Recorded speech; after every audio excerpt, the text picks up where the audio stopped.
Emilie Barta is a professional trade show presenter who has a lot of knowledge to share on the subject.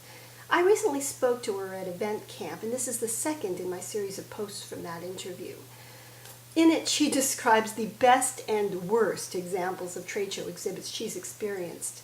Have a look, and don't forget to check out her website for more great trade show tips. The worst example I've ever seen relates back to where I preach that an exhibitor needs to present a clear, concise, and consistent message to their audience. And everything that that exhibitor does within their trade show marketing strategy needs to work within that message.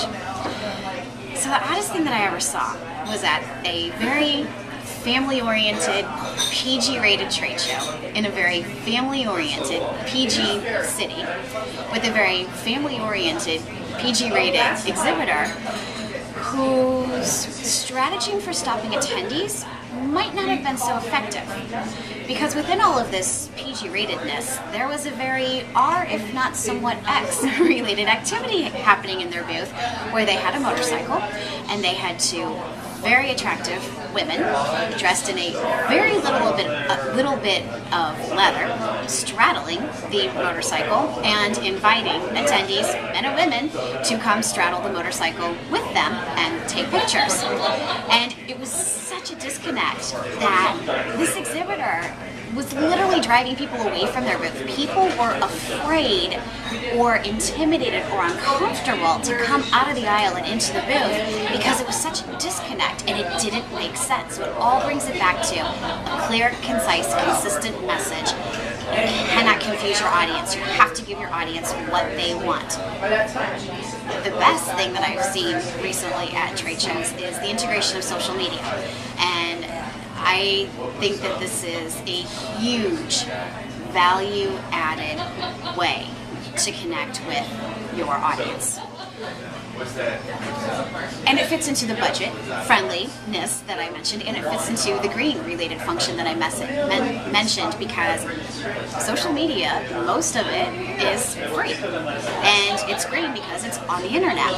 Now granted, there would be a cost involved for having someone do the work for you, but it's so cost effective and it's such a great way to reach out to your audience in a new fashion, in the manner in which they wish to receive, and it's a way to reach an additional audience, not only the people that you're getting to see face to face at the trade show, but the people that weren't able to come to the show for whatever reason.